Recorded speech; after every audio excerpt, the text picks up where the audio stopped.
म्हणजे महासत्ता तेव्हाही होती, परंतु पूर्ण भारतवर्षात ती पसरेल अशी चिन्ह दिसत होती. आणि किती, मी तुम्हाला एक गोष्ट सांगेन त्याची एक खूण म्हणून, की आपल्या बापाला स्थानबद्ध करून आणि आपल्या भावांचा कार्यक्रम करून औरंगजेब सत्तेवरती आला हे सगळ्यांना माहिती आहे. आणि तो आला ही गोष्ट त्यावेळच्या लोकांच्या दृष्टिकोनातून जागतिक पातळीवरती एक महत्त्वाची घटना होती. मी मुद्दाम शब्द वापरतोय जागतिक पातळीवरची, कारण तेव्हा कोणती कोणती साम्राज्य होती. रोमन साम्राज्य तर मोडूनच पडलेलं होतं ना, छोटी छोटी राज्य निर्माण झाली होती युरोप खंडामध्ये. आणि इतरत्र एक इराणचं साम्राज्य होतं. आणि ते चीनचं आणखीन काहीतरी वेगळं, त्याच्यात आपल्याला त्यांची काही आत्ता गरज नाही. आणि तुर्कस्तानचा तो खलिफा. याच्याशिवाय आणखीन एक साम्राज्य हे भारतामध्ये होतं तयार. त्यामुळं सगळ्यांचं लक्ष होतं, विशेषतः सगळे पाश्चात्य लोक इथे व्यापारासाठी तेव्हा आलेले होते. त्यांच्या वखारी होत्या ठिकठिकाणी भारतात, सगळ्या किनारपट्ट्यांच्यावरती त्यांचं लक्ष होतं. तर त्यांनी काय केलं माहिती का, त्यांनी म्हणजे त्या व्यापाऱ्यांनी नाही, महत्त्वाची किती गोष्ट होती हे तुम्हाला सांगायचं होतं. तर इंग्लंडमध्ये एका नाटककाराने औरंगजेबाने सत्ता कशी काबीज केली याच्यावरती इंग्रजीत नाटक लिहिलं, इंग्रजी भाषेत. आणि त्याचे प्रयोग झाले तिथे. म्हणजे याच्यावरून आपण कल्पना करू शकतो की ती गोष्ट किती महत्त्वाची होती. आणि औरंगजेबाने मोगल सत्ता भारतातली ही जगाच्या दृष्टिकोनातून किती बलाढ्य वगैरे होती, त्या सत्तेला रोखण्याचं काम शिवाजी महाराजांनी केलं. म्हणून महाराजांचं जे नेतृत्व, की इतिहासाला वळण लावणार आहे, वेगळं म्हणजे प्रवाह जो एका दिशेने वाहत होता आणि गृहीत धरलं होतं लोकांनी हे असंच चालणार, तिथे महाराज आले आणि त्यांनी संपूर्ण इतिहास बदलला. तर खरा जो मोठ्यातल्या मोठा नेता असतो ना, तो इतिहासच बदलतो, इतिहासाच्या प्रवाहाला एक वळण देतो आणि ते आपल्याला अपेक्षित असलेलं वळण देतो, ॲक्सिडेंटल नसतो तो. हा एक मुद्दा आपल्याला लक्षात घ्यायला पाहिजे. आणि तो जेव्हा हे शिवाजी महाराजांच्या नेतृत्वाचं विश्लेषण करतात तेव्हा आपोआप तो पुढे येतो. आता शिवाजी महाराजांच्या पश्चात संभाजीराजे आले, मग औरंगजेबाने दक्षिणेमध्ये तो आला, तो इतिहास सगळ्यांना माहिती आहे. तर तिथे त्याला अडवण्याचं काम प्रत्यक्षामध्ये त्याला स्वतःला मराठ्यांनी जे केलं, आणि ते करण्यामध्ये 3 लोकांना त्यासाठी खपावं लागलं, म्हणजे संभाजी महाराज, राजाराम महाराज आणि नंतर खुद्द ताराबाई. आणि त्या काय 25-30 वर्षाच्या काळामध्ये, की जो इतिहासामधला अत्यंत महत्त्वाचा काळ आहे, की त्यांनी झुंजवलं अक्षरशः औरंगजेबाला. आणि त्याची जी एक रणनीती होती, अपेक्षा होती, योजना होती, की काय खाली दक्षिणेमध्ये उतरायचं आणि 3 त्याच्या पुढे टार्गेट होते. कोणती एक ते विजापूरचं राज्य नष्ट करायचं, आदिलशहाचं, गोवळकोंड्याचं राज्य नष्ट करायचं. आणि ती राज्य काही शतकं तिथे टिकलेली होती बरं का, हे दोन्ही. आणि मराठ्यांचं राज्य म्हणजे हे बघा तुम्ही, 1674 हे जर साल धरलं ना त्याच्या स्थापनेचं अधिकृतपणे राज्याभिषेक, तर किती 6-7 वर्षाचंच वय होतं. म्हणजे रांगणारं बाळ होतं म्हटलं तरी चालेल. ते काय आपल्या हातामधलीच गोष्ट आहे. असा तो आला आणि त्या 2 राज्यांना त्यांनी नष्ट केलं. काही वेळ लागला नाही, त्याला काही वर्षाचंच काम झालं. मराठ्यांच्या राज्यांनी मात्र त्याला 25-30 वर्ष झुंजवलं. म्हणजे हे त्या काळचं नेतृत्व म्हणायला आपण पुढे आलं. पण त्यांना फार अल्प आयुष्य मिळालं. म्हणजे संभाजीराजांचं काय झालं याचं आपण जाणतो, राजारामांनी तिथेच लवकर गेले आणि ताराबाईंनी ते पुढे लढवलं. असा तो मुद्दा आपला आहे. त्याच्यानंतरचा जो मुद्दा आहे ना, मी शक्यतो जोडून घ्यायचा प्रयत्न करतो आहे नेतृत्वाच्या कॉन्टेक्टमध्ये. मोगल लोकांनी एक काय म्हणत त्याला डाव केला, की हे आपल्याला आटोपणारे नाही आहेत तिथले लोक, तेव्हा यांच्यात जर लागली तर बरं होऊन जाईल. म्हणून त्यांनी त्यांच्या ताब्यात छत्रपती संभाजीराजे यांचे जे चिरंजीव होते शाहू थोरले, त्यांना सोडून दिलं आणि सांगितलं की तुम्हीच इथले खरे वारसदार आहात आणि तुम्ही आमच्या वतीने आता राज्य पहा. आम्ही तुम्हाला इथं नेमलं, दक्षिणची सुभेदारी दिली. त्याप्रमाणे शाहूराजे आले. मग थोडंसं युद्ध झालं ताराबाईंचं त्यांचं वगैरे. लोकांनी शाहू महाराजांना पाठिंबा दिला आणि ते तिथे आले. इथपर्यंतचा इतिहास सगळ्यांना माहिती आहे. पुढचा जो मुद्दा आहे ना, तो मुद्दा असा आहे की पहिल्यांदा बाळाजी विश्वनाथ हे पेशवे झाले. बाळाजी विश्वनाथच्या मृत्यूनंतर बाजीरावाचं वय 20-25 वर्षाच्या दरम्यानचं होतं आणि त्यांना पेशवे करायचा घाट वगैरे त्यांनी घातला. ते बऱ्याच त्यावेळेच्या प्रतिष्ठित म्हणजे कोणत्या अर्थाने सुस्थापित, त्याला एस्टॅब्लिश लोक म्हणतो, त्यांना हे पटत नव्हतं की आम्ही छत्रपतींच्या काळापासून इथे आहोत, म्हणजे इथे या गादीची सेवा केलेली आहे, काय त्याला म्हणतो आपण पराक्रम गाजवलेला आहे वगैरे वगैरे. आणि हा आत्ता नुकताच म्हणजे याचे वडीलच नुकतेच कुठले तरी कोकणातनं वगैरे आले वगैरे वगैरे, आणि हा तर अजून लहान आहे. हा कसा काय नेतृत्व करू शकतो, हा तो मुद्दा होता लोकांच्या पुढे. आणि तो प्रॅक्टिकल होता. म्हणजे ही एक प्रकारची हा जुगार खेळल्यासारखं होतं की एवढे चांगले अनुभवी लोक सोडून एखाद्या अननुभवी व्यक्तीच्या ताब्यात एवढी सगळी सूत्रं द्यायची.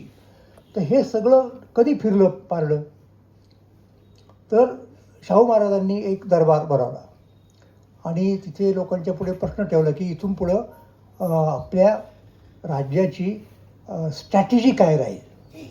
आणि हा महत्त्वाचा आहे. लिडरशिपचं सगळ्यात महत्त्वाचं वैशिष्ट्य म्हणजे स्ट्रॅटेजी. नुसत्या लढाया जिंकणं हे काम नव्हे, लक्षात घ्या.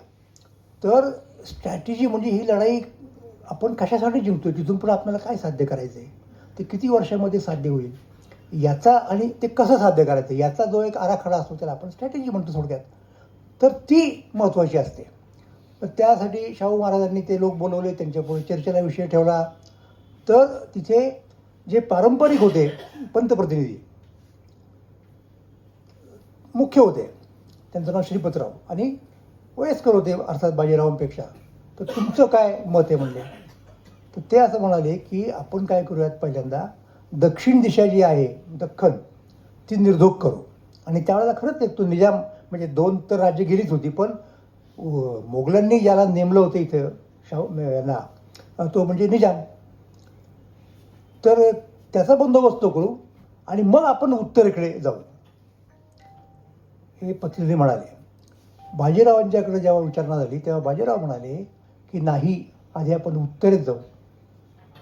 उत्तरेत मूळ आहे या सत्तेचं, ते जर आपण नष्ट केलं तर फांद्या आपोआप पडतील. हे त्यांचं प्रसिद्ध वाक्य बखरीमधलं आहे. तर ती त्यांच्या नेतृत्वाची पहिली चुणूक ज्याला म्हणतो आपण, स्ट्रॅटेजी आहे या माणसाकडे. आणि शाहू महाराजांना त्यांचं पटलं.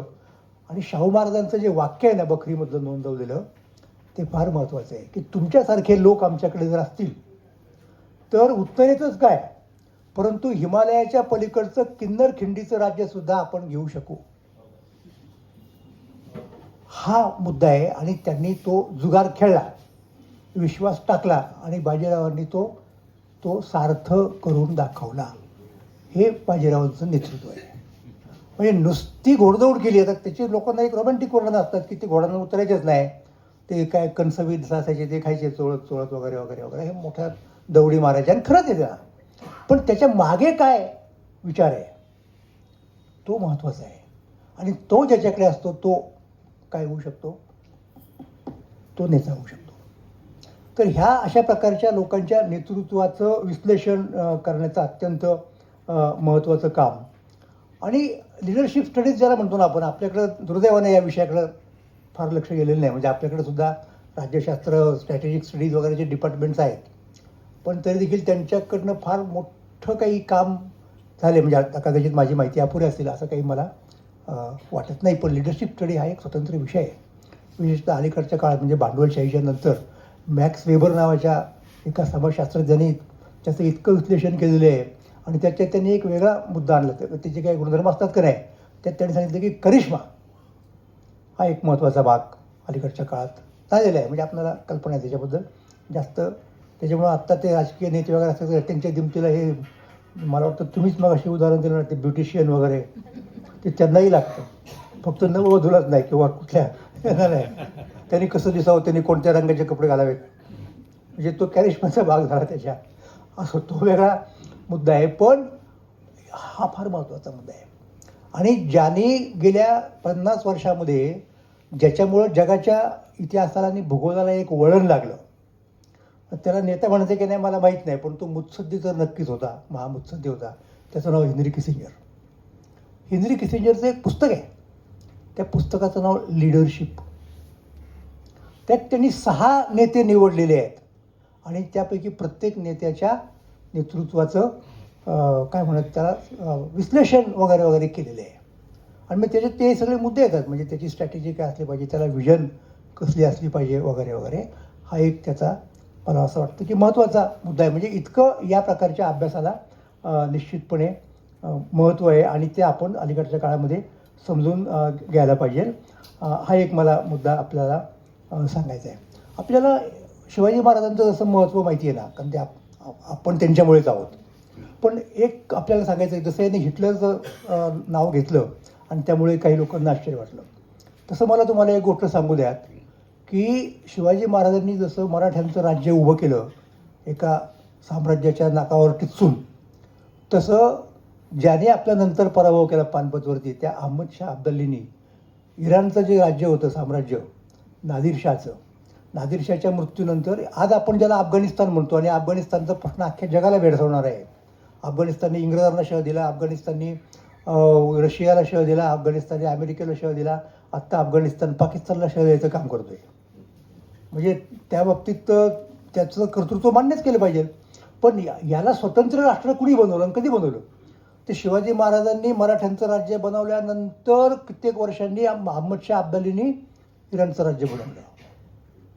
म्हणजे तो त्यांचा फार मोठा नेता आहे आणि त्यांनी इथे येऊन परत मराठ्यांचा पराभव केला. म्हणजे आता ते म्हणणार नक्कीच हा मोठाच नेता आहे. पण त्याच्यापेक्षा तो जो पुढचा मी आत्ता मुद्दा सांगतो ना, तो महत्त्वाचा आहे. लढाया जिंकतात, लढाया हरतात, हा मुद्दा नाही.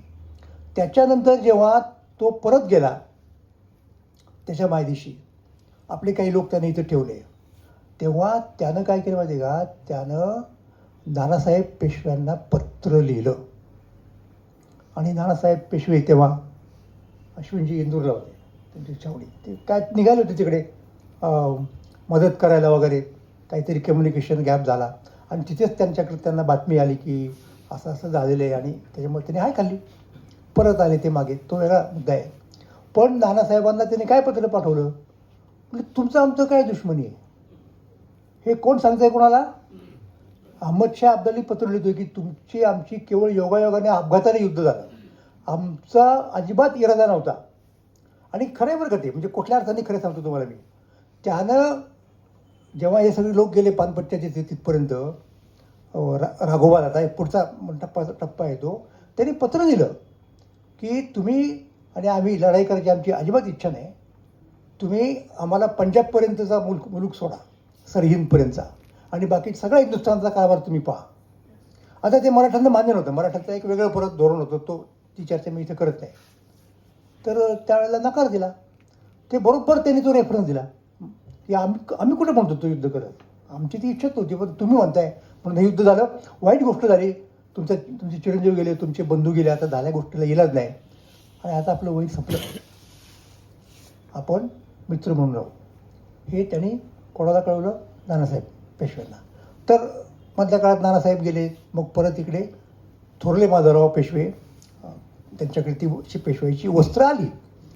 त्याने दूध पाठवलं आपला अब्दालींनी कोणाकडे?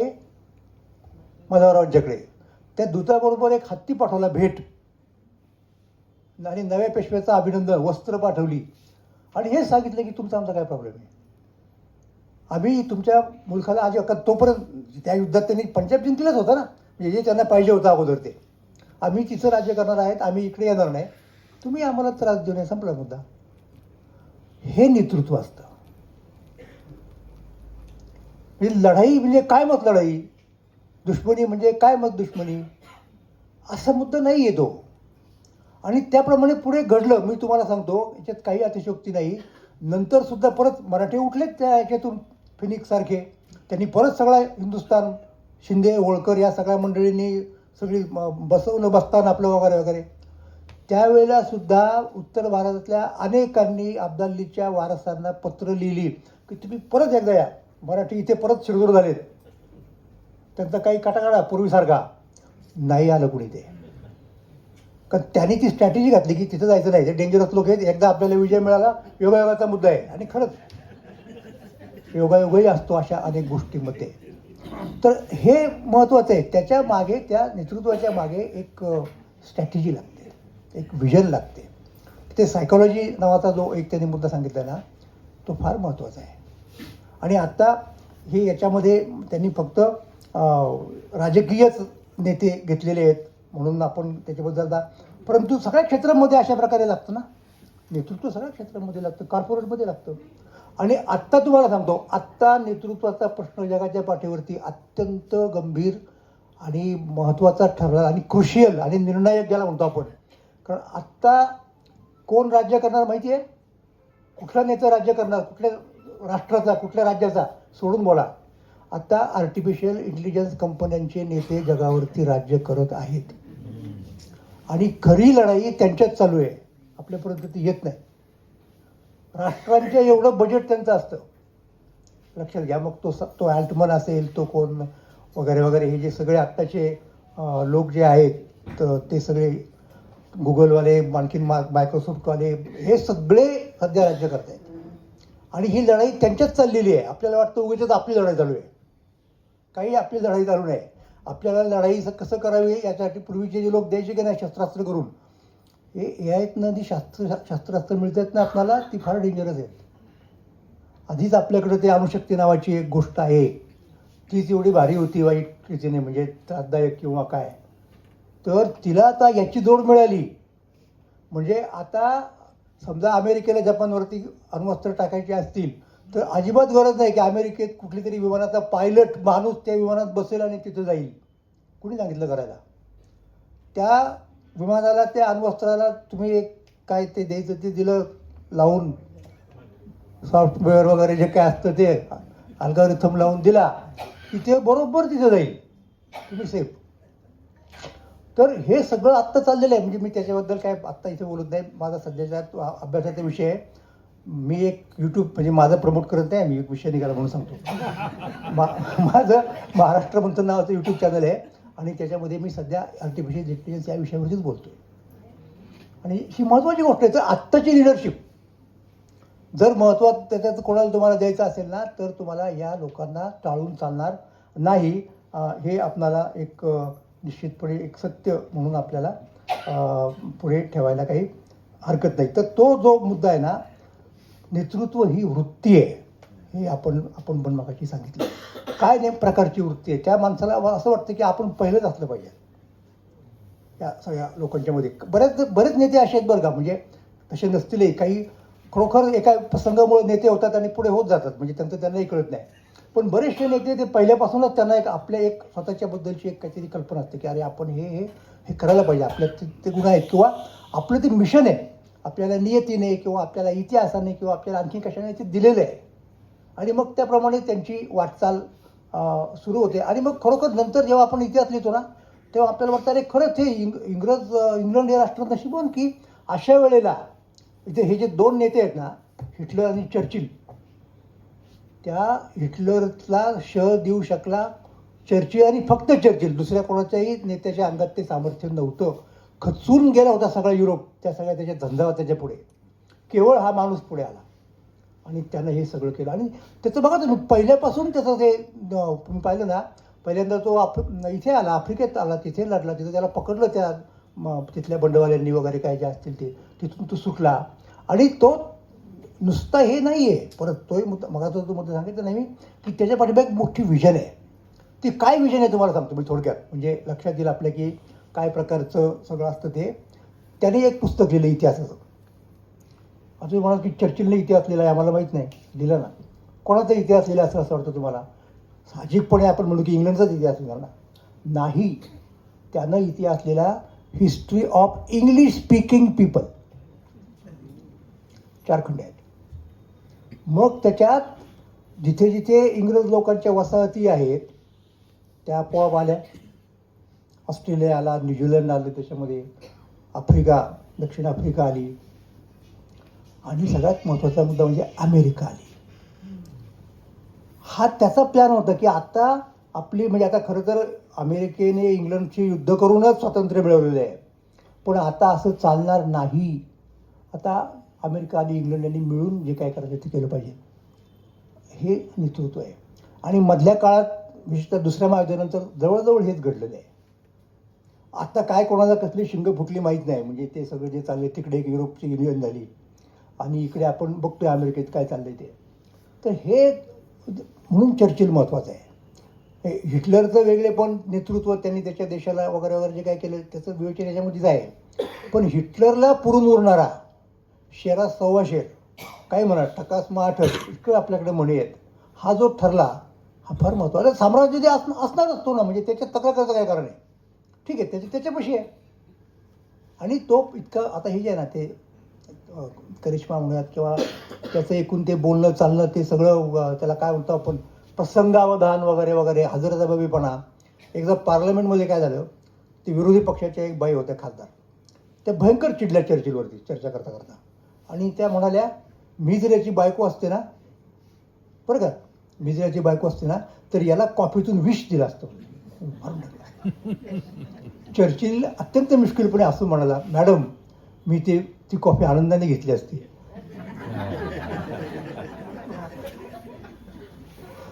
तर हे बघा ना तुम्ही, म्हणजे इतकं टेन्शन असताना सगळं चाललेलं, आपण बंकरमध्ये गेले सगळे लोक. सरकार कुठून चाललं, इंग्लंडचं सरकार बंकरमधून. कुठल्याही क्षणी हिटलरची बॉम्बर्स विमानं तिथे येणार आणि काय काय करायचं ते करणार, अशी परिस्थिती असताना त्यानं हे एवढं महत्त्वाचं काम केलं. मला असं वाटतं की निश्चितपणे ते महत्त्वाचं आहे. म्हणून हे जे नेते आहेत ना, हे सगळे महत्त्वाचे आहेत. आणि शेवटी मुद्दा आहे ना, तुम्हाला चर्चिलचं महत्त्व कधी कळेल, हिटलरचं कळलं तर कळेल. त्यामुळे हिटलरला आणण्यात काही गैर नाही त्याच्यामध्ये, असं आहे ना. तर ते त्याने आणलं, त्याच्या पार्श्वभूमीवरती आणलं. म्हणजे आपल्याकडे एक कल्पना आहे पुराणांमध्ये वगैरे, विशेषतः जैन पुराणांमध्ये आहे की वासुदेव आणि प्रतिवासुदेव, म्हणजे नायक आणि त्याच्यापेक्षा त्याला जो विरोध करतो तो, तर त्या द्वंद्वातूनच सगळा पुढचा इतिहास घडत असतो. म्हणून हे अतिशय योग्य आहे असं मला वाटतं. म्हणजे अगदी तुम्ही शिवाजी महाराजांच्या समोर औरंगजेबाला जरी ठेवला असता आणि त्याचं नेतृत्व, आणि शिवाजी महाराजांनी कुठे नेमकी मात केली तरी चाललं असतं. तर ह्याचा अभ्यास झाला पाहिजे. म्हणजे आपण असं ढापणं लावून डोळ्याला चालणार नाही. त्याच्यामुळे त्याच्याबद्दल तुमचं अत्यंत अभिनंदन की तुम्ही काही कोणाच्या कॉमेंट्सची वगैरे येऊ शकणाऱ्या संभाव्य परवा न करता तिथे हिटलरलाही सांगितलं काय त्याचं नेमकं आहे ते तुम्ही सांगितलं. आता एक शेवटचा मुद्दा मला सांगायचा आहे, तो असा आहे की अश्विनजी, मध्य भारतानं विशेषतः इंदूर संस्थाननं महाराष्ट्राला सुद्धा खूप दिलेलं आहे.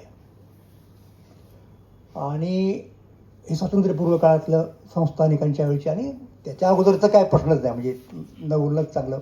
अहिल्याबाईंनी अख्खा भारत जोडण्याचं काम केलं तीर्थक्षेत्रांच्या माध्यमातून. तर हा दुवा जोडायचं काम आपण परत करताय, ब्रिज ज्याला म्हणतो आपण, त्याबद्दल तुमचं अभिनंदन. आणि त्याबद्दल महाराष्ट्रातल्या लोकांनी त्यांना नक्कीच प्रोत्साहन दिलं पाहिजे, मदत केली पाहिजे असं मी नक्कीच म्हणेन. आणि एकेकाळात बघा ना, तुम्हाला कसं होतं की इंदूरच्या होळकरांनी महाराष्ट्रातल्या नाटक कंपन्यांना आश्रय द्यायचा आणि ते तिकडे प्रयोग करायचे. तीच गोष्ट ग्वाल्हेरची पण आहे. म्हणजे आता ते सगळ्या संस्थानांचं त्यातल्या त्यात. पण इथं काय की मराठी साहित्याचा इतिहास कुणी दिला पहिल्यांदा महत्त्वाचा, V.C. सरवटे, हे इंदूरचे आहेत. तर काही कुठल्या कारणामुळे मधल्या काळात थोडं जरा सेटबॅक बसला म्हणा किंवा काही म्हणा, दुर्लक्ष झालं म्हणा, तर ते परत आपल्याला, मला असं वाटतं त्याचं काय म्हणतात त्याला, पुनरुज्जीवन करण्याची गरज आहे. आणि आणखीन अगदी शेवटल्यातला शेवटचा मुद्दा असा आहे की महाराष्ट्राबद्दल किंवा मराठ्यांबद्दल उत्तरेत अजूनही गैरसमज आहेत. त्याचं उत्तम उदाहरण सांगतो, आणि ते मध्य भारतातलंच आहे. निरंजन जागीरदार आणि क्षिप्रा वाहत राहिली, त्याच्यात मराठ्यांचं चित्रण अत्यंत चुकीचं केलेलं आहे त्या कादंबरीमध्ये. तर ते आपल्याला पुढं दुरुस्त करायला पाहिजे ना. म्हणजे आपण हे बघा, पुष्कळ वेळा म्हणतो का नाही, मराठी माणूस पंतप्रधान का होत नाही, मराठी माणूस नेतृत्व का करत नाही. याचं एक कारण असं आहे की मराठी माणसांच्याबद्दल इतर भारतीय लोकांच्यामध्ये काही गैरसमज पण आहेत. त्यामुळे त्यांचा जर पाठिंबा तुम्हाला मिळवायचा असेल तर ते दूर करायचं काम आहे. आणि ते इतिहासकारांचं काम आहे, ते लेखकांचं काम आहे, ते प्रकाशकांचं काम आहे. आणि इतिहासकारांनी जरी दिलं तरी प्रकाशकांनी प्रकाशित तर केलं पाहिजे ना. तर असा मुद्दा आहे. आणि म्हणून या पुस्तकाच्याकडनं आणि या पुस्तकाच्या लेखकाच्याकडनं सुद्धा आपल्या अनेक अनेक अनेक अपेक्षा आहेत. आणि अर्थात ते राजकवी महाराज तांबे यांचे नातू आहेत. आणि महाराज तांब्यांच्याबद्दल खरं तर आता तुम्ही त्यांची गीतच वगैरे वगैरे ऐकणार आहात. फक्त मला एकच मुद्दा सांगू द्यात, म्हणजे मी माझ्या भाषणाचा समारोप करतो. हे कवी म्हणून लोकांना माहिती आहे, महाराज तांबे हे फार मोठे विचारवंत होते. आणि विचार कशाचा, साहित्याचा, सौंदर्यशास्त्राचा, हा त्यांचा विचार होता. तुम्हाला मी एक गोष्ट त्या दिवशी त्यांना सांगितली बोलता बोलता, त्यांच्या यांना शिरीषजींना, ती तुम्हाला परत सांगतो. की मधल्या काळात काय झालं होतं, म्हणजे स्वातंत्र्यपूर्व काळातली गोष्ट आहे, 40च्या आसपासची गोष्ट आहे किंवा काय असेल ती 30 ते 40च्या, की सगळ्या गोष्टींचं देशीकरण झालं पाहिजे, सगळ्या गोष्टींचं. मग आता म्हणले अरे आपल्याकडे ते जे हे आहेत ना गवई वगैरे ते ख्याल गातात आणि काय भारतातून त्यांना हे मिळतो, तर ते सगळे ख्याल म्हणले त्यांचे ते उर्दू मिश्रित आहेत, तर आपल्याला स्वदेशी ख्याल रचायचे, म्हणजे हे सगळं मराठीतूनच आलं पाहिजे, हे काढून टाकायचं म्हणले. तर ते काम अवघड आहे, त्याच्यापेक्षा नवीनच का करून येत तयार मराठी लोकांनी, हे गातील. आता प्रश्न असा आला की कोण करणार, तर नरसिंह चिंतामण केळकर पुढे आले, म्हणले मी तुम्हाला देतो करून चिजा, मराठी शुद्ध मराठी चिजा. त्यांनी काही रचल्या आणि त्याला बहुतेक कृष्णराव फुलंब्रीकरांनी किंवा कोणीतरी चाली वगैरे लावल्या, तर तो प्रयोग पूर्ण फ्लॉप झाला, काही देशीकरण वगैरे जमलं नाही. तर त्याच्यावरती भास्कररावांनी जी प्रतिक्रिया केली ना ती अत्यंत महत्त्वाची आहे, फार महत्त्वाची आहे. मग त्यांना आता त्यांची मुळातली बहुतेक गीतं संगीताला धरूनच येत, आणि ते ग्वाल्हेर म्हणजे काय संगीताचं आगरच आहे ना, त्यामुळे ते अगदी स्वाभाविक होतं. जिथे महाजी शिंदे गायचे आणि गीतं रचायचे असं ते, अशी ती भूमी. तर काय म्हटले असतील भास्करराव की असं नसतं, अशा चिजा होत नाही म्हणले, त्या अशा आतून याव्या लागतात. भाषा कोणती हा मुद्दा गौण आहे. आणि त्यांनी सांगितलं उदाहरण की आद्य ख्याल गायक ज्यांना म्हणतो आपण हातदुखा हसुखा, आपल्याला कल्पना आहे, आणि त्यांच्याही अगोदर ते दिल्लीमध्ये जे काय होऊन गेले, काय त्यांचं नाव अरे मी विसरलोय, तर ज्या वेळेला मराठी बोलणाऱ्या लोकांच्या मधून असे हातदुखा हसुखा येतील, म्हणजे नावं तीच असली पाहिजेत किंवा तो धर्म असला पाहिजे असं नाही, तेव्हा आपोआपच मराठीतून ख्याल निर्माण होते. असं ठरवून कोणी करत नसतं आणि ठरवून होत पण नाही. ही इन्साईट भास्कररावांना आहे. भास्कररावांचं आणखीन एक वैशिष्ट्य सांगतो की मी मध्ये एक बालगंधर्वांच्यावरती एक नाटक दिलं, बालगंधर्व आणि गोरबाई यांच्या संबंधावरती. तर त्याच्यात ती एक वेगळी नायिका असते, ती वेगळी नाटक कंपनी काढते आणि वेगळं नाटक बसवते. तर तिला एक वेगळं करायचं होतं. मग सुरुवात काय असते प्राचीन नाटकांची पूर्वीच्या, की नांदी असते. नांदी कोणाला उद्देशून असते, सहसा शंकर गणेश वगैरे जे कुणी असतील ते. तर भास्कररावांची एक नांदीवादा कविता आहे, म्हणजे ती नांदी म्हणून कोणी वापरली नाही, ती आरतीवादा म्हटलं तरी चालेल, पण ती उत्तम, ती नटराजाची आहे, अर्धनारी नटेश्वराची. ही कुणी केली का मराठीमध्ये किंवा अन्यत्र, ते फक्त भास्करराव करू शकतात. म्हणून अगदी कवी म्हणून सुद्धा त्यांचा एक वेगळ्या पद्धतीने विचार व्हायला पाहिजे असंही मला वाटतं. आणि हे मला सांगायची संधी आपण दिलीत त्याबद्दल मी लेखक आणि प्रकाशक यांचे मनापासून आभार मानतो. धन्यवाद.